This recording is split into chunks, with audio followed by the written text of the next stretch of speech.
Alors on reçoit à nouveau Mathis sur cette chaîne et il va nous parler... On va regarder le corps FQ à Q éléments et N en entier, et on va regarder le Dn de FQ, ça va être l'ensemble des matrices dans Mn de FQ diagonalisables. Et alors notre but, ça va être de compter le nombre de matrices diagonalisables sur FQ. On va avoir une formule là-dessus. Et 2, on va même trouver un équivalent quand Q tend vers l'infini. Donc, voilà le programme. Donc, pour ça, ce qu'on va faire, pour se simplifier, on va ordonner FQ. Donc, on va l'appeler gamma 1 jusqu'à gamma Q. Et on va regarder l'action de GLN de FQ sur nos matrices diagonalisables. Donc l'action par conjugaison, P.A égale PA P-1. Donc déjà, ce qu'on remarque, c'est que si A est dans Dn, A va être semblable à une matrice de la forme gamma K1 jusqu'à gamma Kn. Et quitte à permuter pour rassembler les gamma I, on va écrire que ça va être gamma, donc ça va être équivalent à gamma N1 fois IN1 jusqu'à gamma NQ jusqu'à INQ. Donc, on va poser nu égale N1 jusqu'à NQ, donc dans N puissance Q, et on doit avoir somme des Ni égale N. Donc, on vient de montrer que A était semblable à cette matrice. Cette matrice, je vais lui donner un nom, ça va être important, ça va être D indice nu. Donc, écrit, indexé par notre multi-indice. Et en fait, donc pour l'action de cette orbite, on va remarquer pour cette action, pour chaque orbite, nous on vient de dire qu'il y a au moins un des nus, mais en fait, il existe un unique des nus dans l'orbite, pour chaque orbite. Donc, ça on va le montrer. Si je prends nu, ça va être N1, NQ.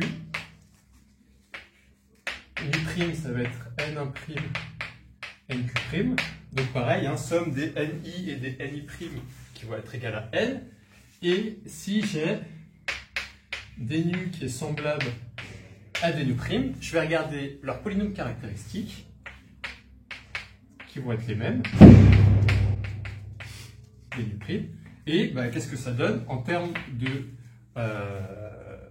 vu que c'est des matrices diagonalisables, leur polynôme caractéristique, c'est directement le produit des x moins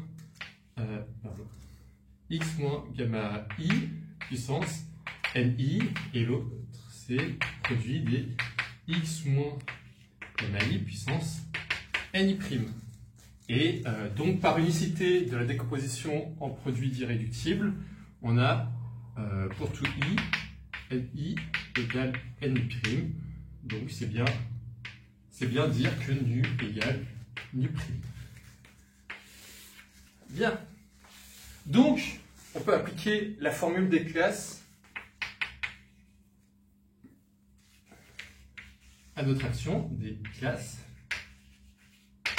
qui va nous dire que le cardinal de Dn de FQ, c'est la somme des orbites, et les orbites, ce qui est bien, c'est qu'elles vont donc être indexées par nos multi-indices nus, donc des orbites de D nu, et l'orbite de D nu, c'est isomorphe à, donc somme du D nu, à le groupe qui agit, les cardinaux, donc GLN de Q sur le stabilisateur de D nu. Okay.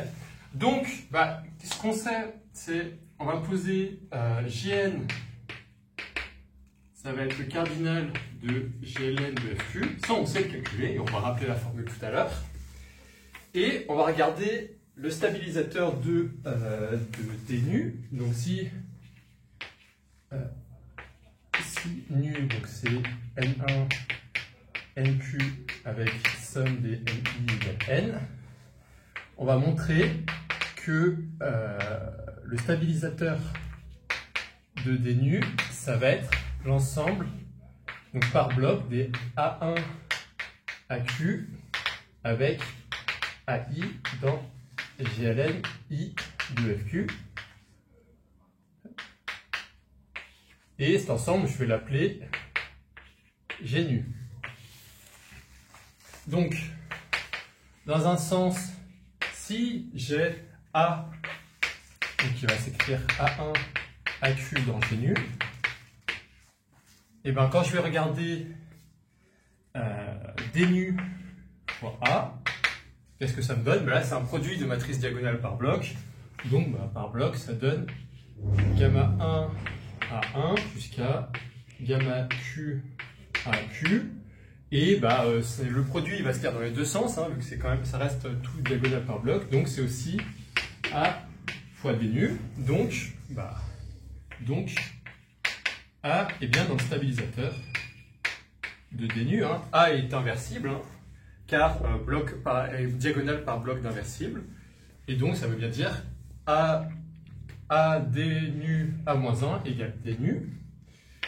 Et réciproquement, si je prends une matrice dans le stabilisateur de D nu, je vais écrire cette matrice par bloc, M égale MIJ, donc avec 1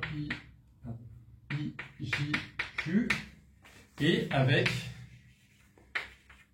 MIJ, donc de la même structure que D qui est au début, donc dans MI-NJ de FQ.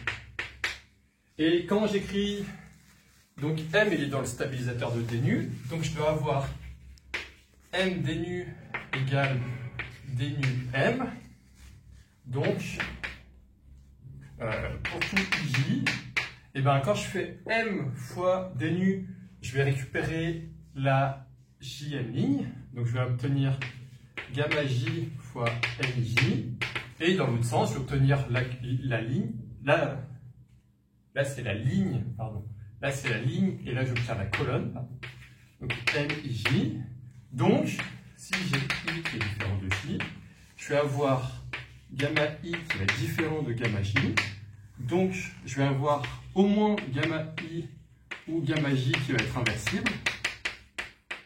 Alors on est dans un corps, et donc, nécessairement, s'ils sont inversibles, et que si j'en ai un et deux qui est inversible et MIJ de chaque côté, c'est que MIJ est nul pour obtenir cette égalité.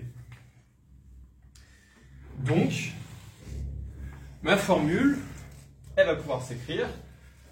Je peux écrire ma formule. Donc, dans la formule étoile, je vais obtenir cardinal de Dn de FQ, c'est égal à la somme. Donc, je vais décrire un peu plus mon multi-indice. Donc, N1 plus, etc. jusqu'à NQ, ça doit être égal à N, avec les NI des entiers. Donc, cardinal de GLN, on a dit que ça s'appelait GN. Et là, on décrit le stabilisateur par des blocs de matrices inversibles. Donc, c'est compter le nombre de matrices inversibles dans GLNI. Donc, ce qui va nous donner le produit I égale 1 à Q des GNI. OK. Et donc, on a notre formule. Je ne sais pas si elle se voit bien. Si. Donc, pour trouver mon équivalent, là, cette formule n'est pas encore très pratique. Donc, ce que je vais faire, là, on voit qu'il y a des termes qui se répètent quand même pas mal. Hein, si j'inverse 2NI, ça va me donner le même résultat. Donc, le but, ça va être de regrouper par paquet. Donc, on va regrouper par paquet. Et par paquet de nombre de... On va compter le nombre de NI non nuls dans notre multi-indice. Donc c'est-à-dire, en fait, donc, si je regarde d'un point de vue ensembliste, avec somme des NI égale à N, et bien ça, je vais les classer par nombre de NI non nuls. Donc je vais le voir pour l'union, pour M, on va voir où est-ce qu'il vit, de N1 jusqu'à NQ, dans NQ, avec donc somme des NI égale à N, et nombre de NI non nuls égale à M. Et bah là, si je prends Q plus grand que N, vu que notre équivalent, on le veut en Q infini, donc N il est fixé, il ne bouge plus. Je ne peux pas avoir tous les NI qui sont non nuls, parce que sinon Q est plus grand que N, donc je vais avoir une somme plus grande que N. Donc je dois au moins commencer à 1. Et jusqu'où je vais, s'ils sont tous non nuls, ça veut dire qu'ils sont tous au moins égaux à 1. Et donc, je ne peux pas en avoir plus que N, donc je vais jusqu'à N. Donc j'ai regroupé par paquet. Et donc dans la somme, cette somme, qu'est-ce qu'elle devient?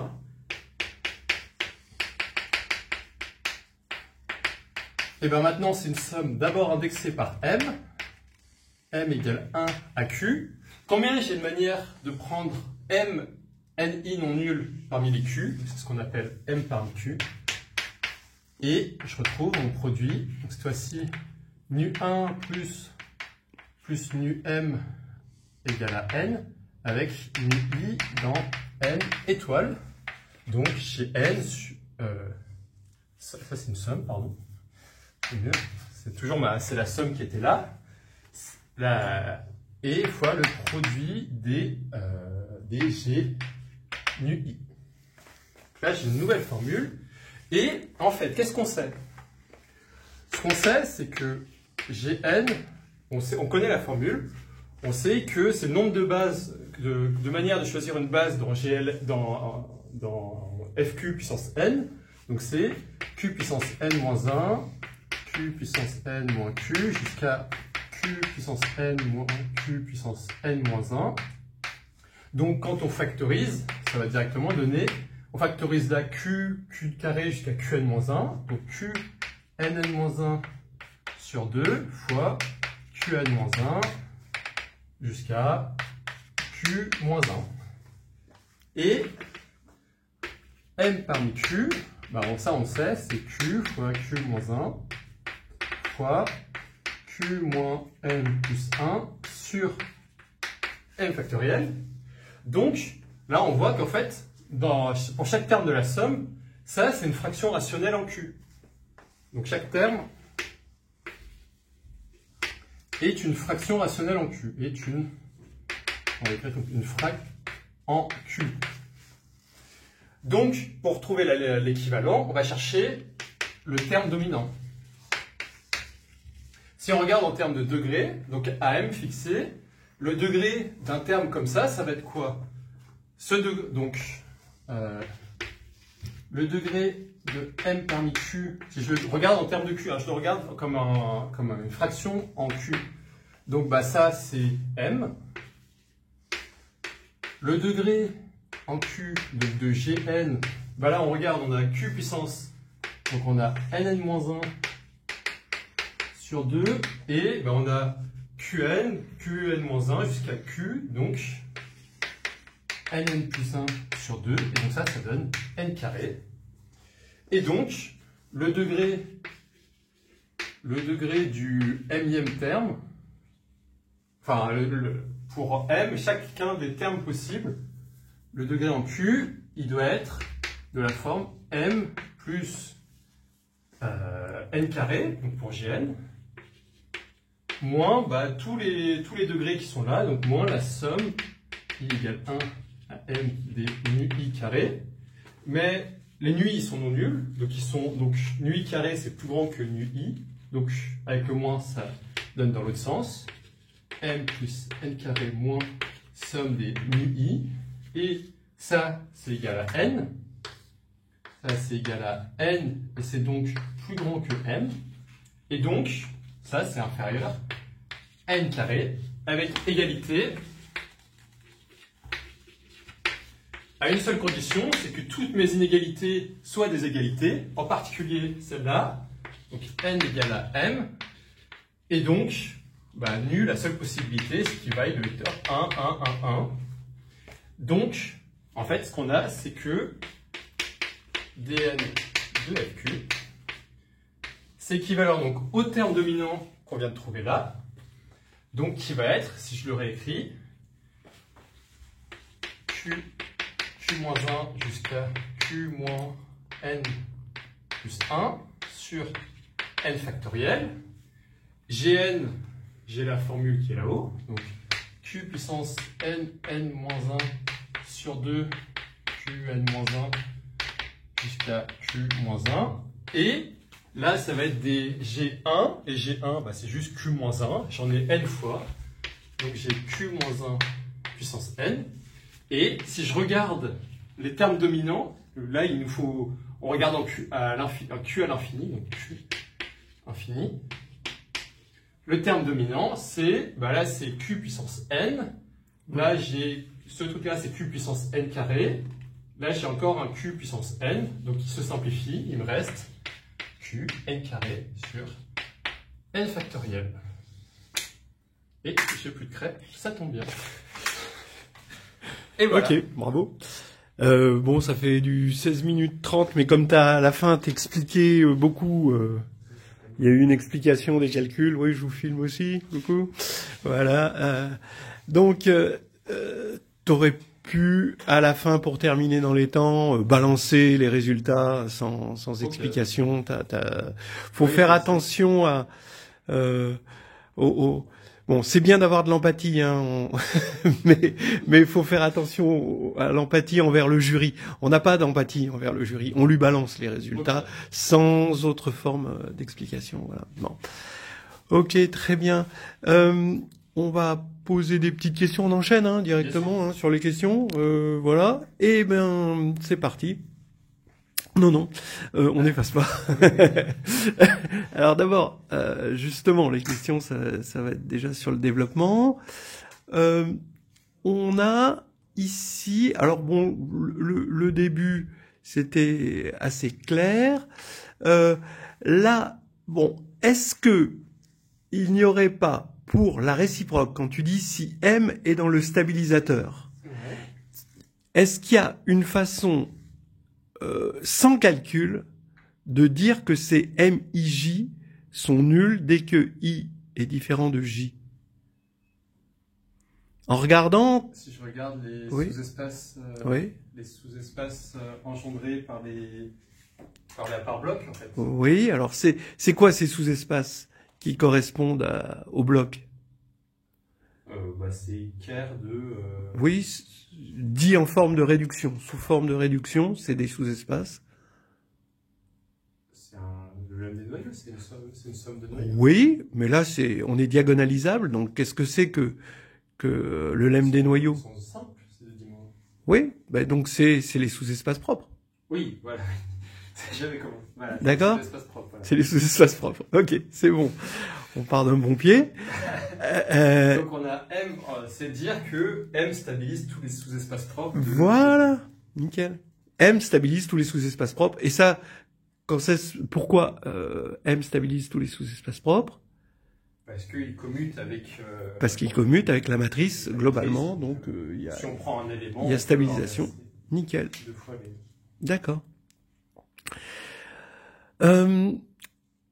Ensuite, donc tu as fait un calcul et puis on est tombé sur Q puissance n sur factoriel n. Q puissance n carré. Ouais. N carré, oui, sur factoriel n. Alors maintenant, je vais te demander de me faire un calcul de dn de fq, mais O, c'est-à-dire, est-ce que tu connais sur C, justement, quel est l'intérieur de dn de C? Donc, si on regarde l'intérieur des diagonalisables. Oui, ça c'est un résultat qui est pas... Oui, vas-y, tu peux effacer. Mais pas tout, parce qu'il y a des choses qui vont te servir, peut-être.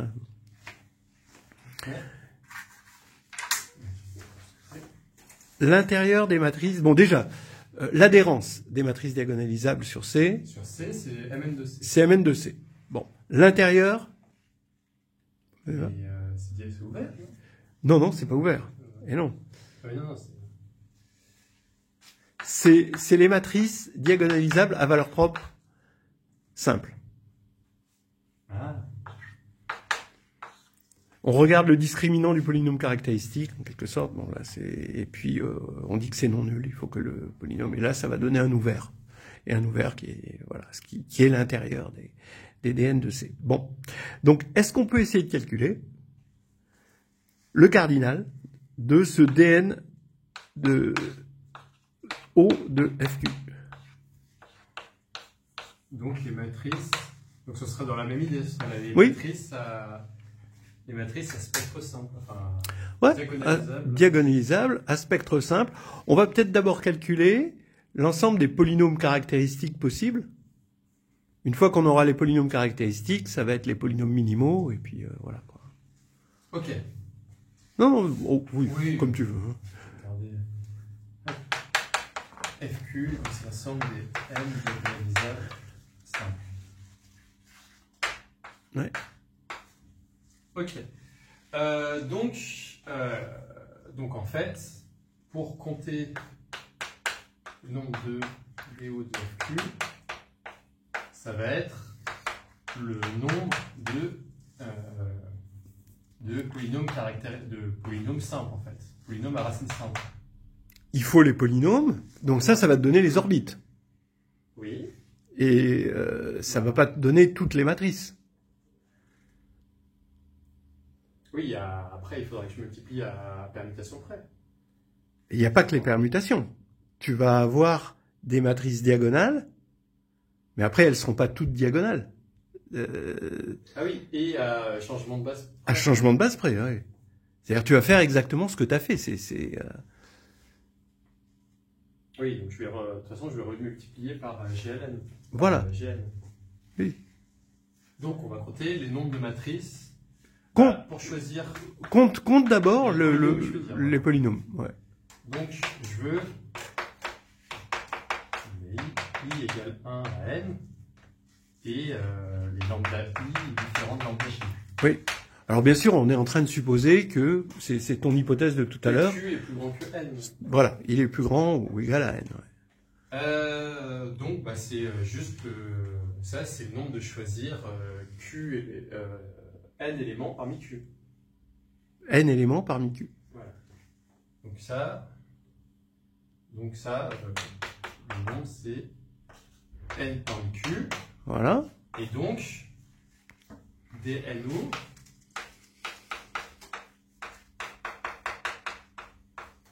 c'est donc toutes les diagonales. Donc, c'est déjà toutes les diagonales. Et diagonalisable, c'est à changement de base près. Donc, je dois juste multiplier par toute matrice inversible. Non, tu es dans l'orbite, il faut que tu regardes à nouveau la formule des classes. Ah oui, et à chacune des... Ouais. Je peux effacer ici ? Oui, efface ici. Ouais. Il faut que tu refasses exactement la même chose, tu vois, ici, mais en remplaçant des n par des n ronds. Tu regardes le stabilisateur, etc., etc. Combien vaut le stabilisateur d'une matrice diagonale simple? Ça va être ça, mais avec Q égale N. Enfin, je vais avoir N distinctes. Ouais. Donc, et pour chaque N, j'ai Q valeurs possibles. Q, on est dans Q-1. Alors donc ça fait combien en tout? Donc. Bon, efface ta petite formule là, le égal là qui est au-dessus là, avec le GN là, voilà. Donc le stabilisateur, on va quand même l'appeler DNU. Je dois choisir. Donc je dois choisir N parmi. Non, là, on regarde le stabilisateur d'un seul. Donc, t'as pas besoin de choisir, voilà, puisqu'il a été choisi. C'est le choix de, ça, c'est le choix de nu. Ouais, ça, c'est le choix de nu. Voilà, c'est ça. Ouais. Ok. Et le stabilisateur, une fois que j'ai choisi nu, il faut que je choisisse pour chaque n, pour chaque indice de nu, le coefficient qui doit être non nul. Oui, oui. Donc j'ai n puissance q-1. T'es sûr? J'ai q-1 Voilà. pour le premier choix et q-1 pour chaque fois, donc c'est q-1 puissance n. Puissance n. Voilà. Ok, on va y arriver. Et donc ton cardinal, ça va être? Et donc mon cardinal de FQ. Avec un rond. Avec un rond toujours. Toujours. Donc, là,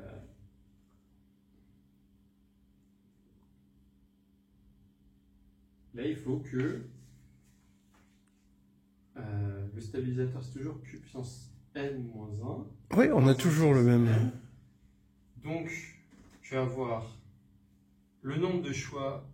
C'est pas vraiment une formule des classes, là.